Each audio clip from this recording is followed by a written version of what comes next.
Let's go बच्चों। कल PDF आपके पास गया होगा, परसों एक पीडीएफ गया होगा, तो कुल मिला के 2 दिन जो पीडीएफ आपके पास गए हैं, दीज आर नॉट नॉर्मल। दरअसल वो क्वेश्चन आंसर्स जो भेजे हैं वो बहुत ही इंपॉर्टेंट थे आपके लिए और आपको उन्हें पढ़ना चाहिए था। आई होप आपने पढ़े होंगे, लर्न भी किए होंगे। And now let's come to the next one. So before 2 days we left it right here, then he hung the leather pouch very carefully back in its place and went away. अब आप अच्छे से समझ गए होंगे what is the story behind.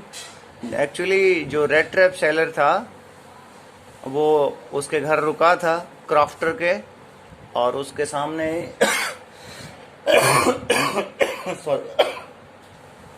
उसने 30 kroner का pouch दिखाया था और इस वजह से उसने उसको चुरा भी लिया है और वापस पाउच को सेम जगह पे प्लेस कर दिया है। Now let's continue the story. As he walked along with the money in his pocket, और जैसे ही अपने पैसे के साथ वो आगे बढ़ा, now he has taken the money and his pocket is full of 30 kroners. He felt quite pleased, means he was feeling very very nice with his smartness. For what he was feeling pleased? He was feeling pleased for his smartness, means he felt that he is so smart. Okay. He realized, of course, that at first he dared not continue on the public highway. और उसने ये भी महसूस किया कि मुझे public highway पर नहीं जाने की हिम्मत करनी चाहिए. Why not? He was thinking that there may be any danger on public highway because he has stolen some money and there are many risks for the police to arrest him. Actually, risk for him that the police can arrest him, but must turn off the road. And he thought कि उसे रास्ता बदल देना चाहिए. He must turn off the road into the woods. और किधर चले जाना चाहिए? जंगल में. That is why he did not go on public highway. He turned back to the woods, means turned back into the jungle. During the first hours, this caused him no difficulty. शुरू में कोई दिक्कत नहीं हुई. There was no tension, difficulty, problem in the beginning hours. Later in the day, it became worse.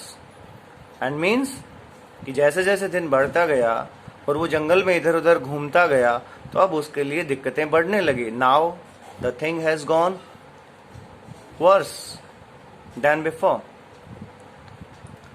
For it was a big, अब for का मतलब पहले बहुत बहस हुई है हमारी. For का मतलब क्यों, क्या हुआ? क्योंकि, ना कि के लिए. For it was a big and confusing forest which he had gotten into. अब ये फॉरेस्ट बहुत कंफ्यूजिंग था, बहुत बड़ा था, जिसमें वो आ गया था, फंस गया था. Means the forest is very much confusing. He is not getting the proper path and pavements and the way to come out of it. So that is why it is very confused. Almost all the ways were similar. All the paths were similar. He tried to be sure to walk in a definite direction. उसने बड़ी कोशिश की ये बात को sure करने की कि वो सही दिशा में चले. But the paths twisted back and forth. लेकिन रास्ते इधर उधर मुड़ते चले गए. So strangely, बड़ी ही अजीब तरीके से, बड़ी ही विचित्र ढंग से. He walked and walked without coming to He walked and walked without coming to the end of the wood.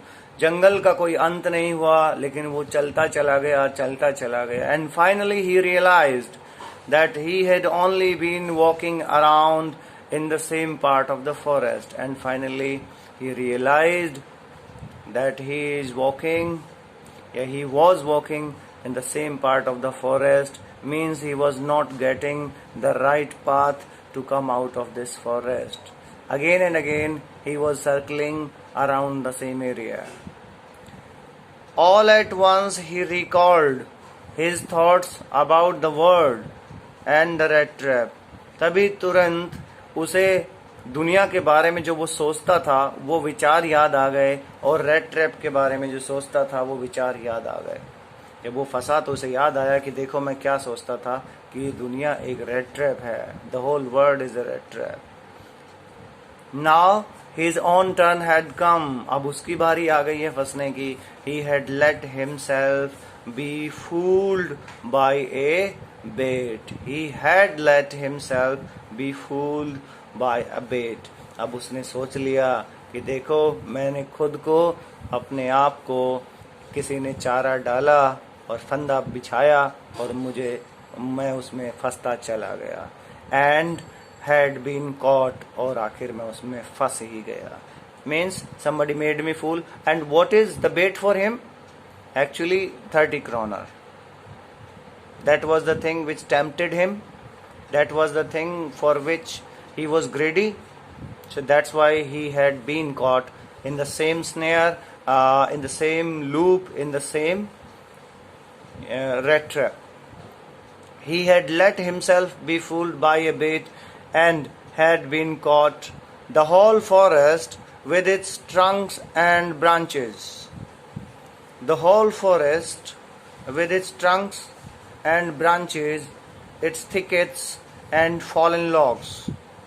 पूरा जंगल. अब ट्रंक का मतलब आप समझ गए होंगे, बड़े बड़े तने होते हैं उसको ट्रंक कहते हैं.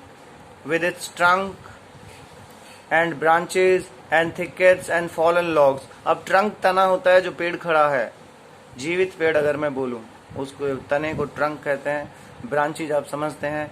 थिकेट्स का मतलब वैसे तो झाड़ियों को कहते हैं. थिकेट्स झाड़ी, देखो बुशेज, थिकेट्स, ब्रेक, बहुत सारे मीनिंग है झाड़ियों को कहिएगा. And fallen logs. लॉग होता है लट्ठा. सब समझो किसी पेड़ को हमने काट दिया है, उसका मोटा सा जो लट्ठा पड़ा हुआ है कटे हुए पेड़ का, सूखे वाला, उसको लॉग कहते हैं. सूखा हो या ना हो लेकिन कटा हुआ हो उसको लॉग कहते हैं. बट जब तक खड़ा है तब तक वो उसका तना है और इसको ट्रंक कहते हैं. तो विद इट कहते हैं पूरा जो जंगल है, the whole forest with its trunks, its branches, its thickets and fallen logs closed in upon him. उसने सोचा कि जैसे सारा ही जंगल उसके ऊपर बंद हो गया, अर्थात जंगल ने उसको अपने अंदर बंद कर लिया है. Like an impenetrable prison. बिल्कुल एक ऐसी जेल की तरह जिसके साथ कोई छेड़खानी. इम्पेनेट्रेट का मतलब होता है किसी चीज को तोड़ पाना, छेड़खानी कर पाना. Like an impenetrable prison from which he could never escape. एक ऐसी जेल, मजबूत जेल जिससे वो कभी बाहर नहीं निकल सकता.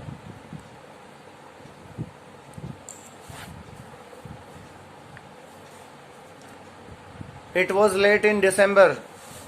अगला चलते हैं. It was late in December. Darkness was already descending over the forest. अब दिसंबर की बात है. लेट इन दिसंबर मतलब दिसंबर के आखिरी दिनों की बात है. Darkness was already descending over the forest. अब फॉरेस्ट पर डार्कनेस छा रही थी. एक बार वीडियो रोकते हैं, बड़ा हो जाएगा. Descending over the forest. It was late in December. Darkness was already descending over the forest. दिसंबर के अंतिम दिनों की बात थी. जंगल में अंधेरा छा रहा था, डार्कनेस बढ़ रही थी. This increased the danger. और इससे खतरा और ज्यादा बढ़ गया. And increased also his gloom and despair. अब gloom का मतलब भी दुख होता है. Despair का मतलब निराशा, दुख. वर्ड तो दोनों सेम सही है. इसको निराशा कह सकते हैं, इसको दुख कह सकते हैं. तो चलिए. And because the darkness was increasing, so he was becoming so much afraid. He was feeling so much upset. So this darkness increased his gloom and despair. Finally he saw no way out, and finally he did not get any way, and he sank down on the ground. और वो ground पे सैंक down. अब डूबने को sink कहते हैं, sink सैंक सैंक, लेकिन यहाँ डूबने से मतलब नहीं. Means he fell down almost because of tiredness. And he sank down on the ground, और वो धड़ाम से ग्राउंड पर गिर गया. टायर्ड टू डेथ, इतना थका था कि उसकी जान निकलने वाली थी. Thinking that his last moment had come, and he was thinking that his last moment had come. But just as he laid his head on the ground, जैसे ही वो ग्राउंड पे लेटा, अर्थात उसने अपना सर रखा, he laid his head on the ground, he heard a sound, a hard regular thumping. तो बेचारा नीचे गिर गया है थकान के मारे, रास्ता मिला नहीं जंगल से बाहर जाने का, और जैसे ही उसने अपना सर जमीन पर रखा, अर्थात वो लेटा, तो उसे बड़ी ही तेज रेगुलर थम्पिंग, टन टन कह लीजिए, थप थप कह लीजिए, किसी भी चीज के बार बार नीचे लगने की इस तरह की आवाजें आना, उसको थम्पिंग कहते हैं. तो थम्पिंग की आवाजें उसे सुनाई देने लगी. There was no doubt as to what that was, और इस बात में कोई दो राय नहीं थी कि आखिर ये कैसी आवाज थी. Means he easily could understand that what that sound was. He realized himself, उसने अपने आप में ये महसूस किया, क्या महसूस किया, sorry, he raised himself, I'm very much sorry for it, he raised himself, उसने अपने आप को उठाया, अर्थात वो खड़ा हुआ. Those are the hammer strokes from an iron mill, और उसने कहा कि किसी आयरन मिल से ये हैमर स्ट्रोक की आवाज आ रही है, किसी लोहे की कंपनी से, फैक्ट्री से ये आवाजें आ रही हैं. हैमर स्ट्रोक, हथौड़े की आवाजें हैं. ही थॉट, उसने ऐसा सोचा, भाई there must be people nearby. He summoned, उसने सोचा कि आसपास इंसान जरूर है. He summoned all his strength, और पूरी ताकत जुटाकर गॉट अप, खड़ा होता है. एंड स्टैगर्ड, लड़खड़ाना. When you are walking, you are limping, you are stumbling with anything, that is called staggered. And staggered in the direction of the sound. He summoned all his strength, got up and staggered in the direction of sound. और जहां से आवाज आ रही थी उस दिशा में चल पड़ता है. He is walking to the same direction where he was getting some sound and voices. The Ramshaw Iron Work. This is one of the important phrase for you. Remember, the Ramshaw Iron Works. This is the place where he used to work. The Ramshaw Iron Works, which are now closed down. अब rams जो iron works थी, बहुत सारी दुकानें थी, factories थी, जो अब बंद हो गई थी. Were not so long ago a large plant, were not so long ago, जो ज्यादा समय पहले बंद नहीं थी.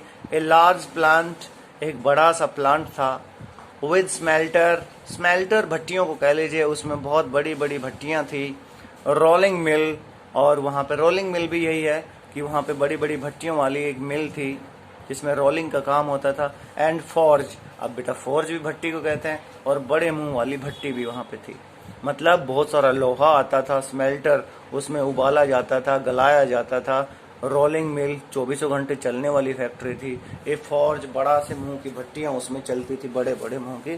There were big furnaces. It means in the summer time long lines of heavy loaded barges. अब बार्जेस छोटी छोटी नाव को कहते हैं. स्काउज भी नाव को कहते हैं. नाव मतलब पानी में चलने वाली नाव, बोट, याट, बहुत सारे मीनिंग आएंगे, लेकिन वो अपने अपने अलग स्टैंडर्ड के लिए हैं. In the summer time long lines of heavily loaded barges and scows, यानी कि समर में पूरी तरह से भरी हुई छोटी छोटी नाव, स्काउज नाव, बार्जेस भी नाव, slide down the canal, canal के पास आकर रुक जाती थी. स्लाइड का मतलब जैसे आप चाहते ना फिसलना होता है, मतलब आकर लग जाती थी कैनल के किनारे. Which led to a large inland lake, उस किनारे आकर लग जाती थी, जो कहाँ तक जाता है, एक बहुत बड़ी इनलैंड लेक, झील तक जाता है. And visibility is very low. Now it's okay. And in the winter time, the roads near the mill were black from the coal. और विंटर में वहाँ के रोड जो आसपास के हैं कोयले के कारण, कोल डस्ट के कारण बिल्कुल ब्लैक पड़ जाते थे, which shifted down from the big charcoal crates. और जो किससे निकलता था जो कोयला, चारकोल यानी तार कोल के क्रेट से जो कोयला नीचे निकल के गिर जाता था, उससे सारा रोड काला हो जाता था। क्रेट सुने? अच्छा, अपने घर में टमाटर का हम क्या बोलते हैं, एक पूरा कैरेट ले आना। कैरेट नहीं कहते बच्चे, उसको क्रेट कहते हैं, टोकरी। ठीक है, चारकोल क्रेट, चारकोल की टोकरियां जब भर भर के यहाँ से ले जाते थे तो उनसे चारकोल निकलता था, कोल डस्ट निकलता था, और ये सारा रोड काला पड़ जाता था सर्दियों में। यहाँ तक अब फिनिश करते हैं।